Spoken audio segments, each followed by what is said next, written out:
Well, it's a sad day for millions of Catholics around the world today. One of the most controversial people in Catholicism passed away due to serious illness. What? Pope Francis died today at the age of 88. You're kidding.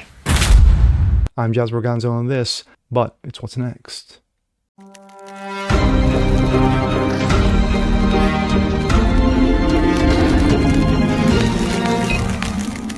What's up, everyone? Jazz Braganza, what's next? Your daily dose, common sense, facts, and salt. Hope you guys are feeling good today on this Monday.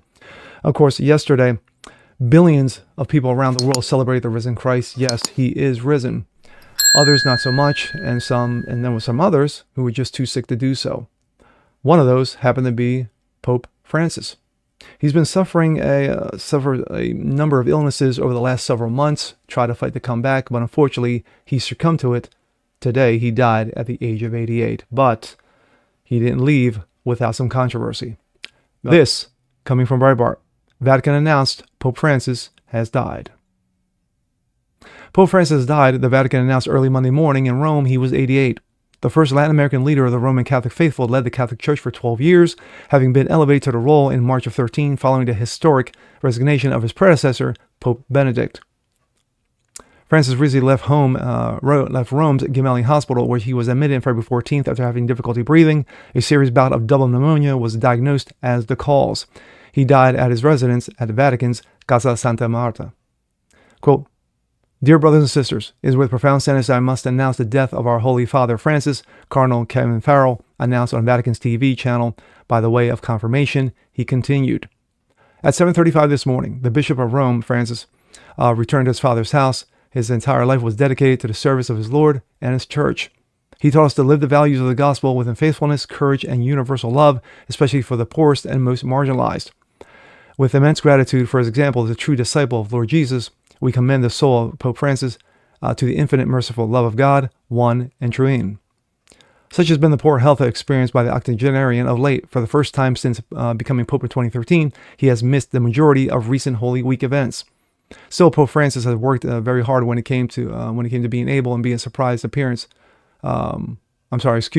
Still, Pope Francis has worked to the very last, was able, and made a surprise appearance for Easter Sunday yesterday.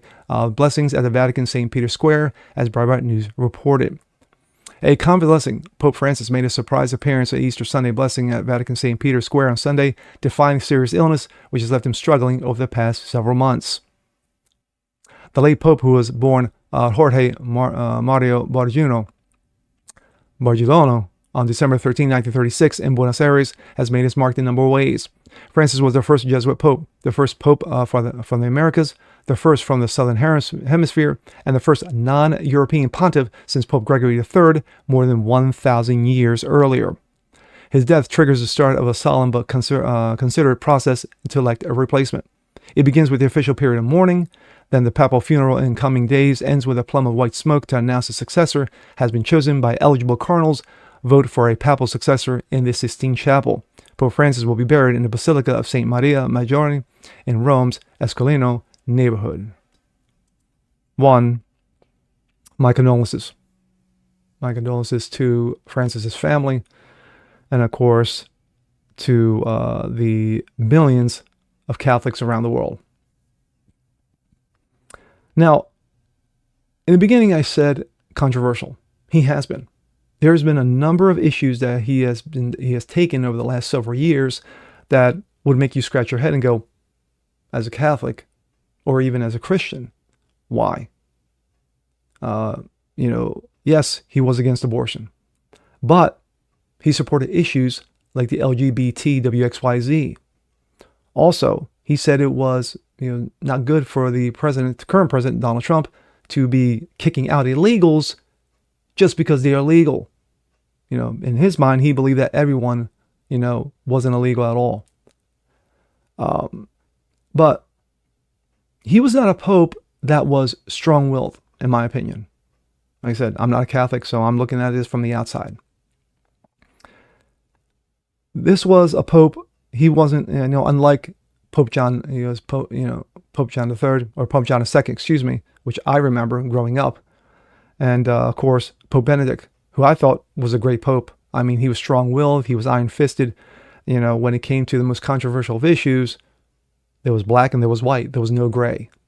But with Pope Francis, he saw a lot of gray. And a lot of Catholics, that rubbed a lot of Catholics the wrong way. It rubbed Christians the wrong way. Because if you're supposed to be this Holy Father, quote unquote, which of course, like I said, you're not. There's only one Holy Father, and that's him through his son, Jesus Christ. Then some of these issues should be clear. There should be no gray. But again, I'm looking at this from the outside. But at the end of the day, sad to see him go. But he was struggling with some serious illnesses over the last several months, and it took its toll. So once again, my condolences. And with that being said, I'm Jazz Berganzo. This is What's Next. Want to see more like this? Please leave a comment below. Like it, share, subscribe to it. Hit that notification bell so you guys never miss a thing. Continue spreading the word about the show. Appreciate you guys watching as always. And we'll see you next time. Peace.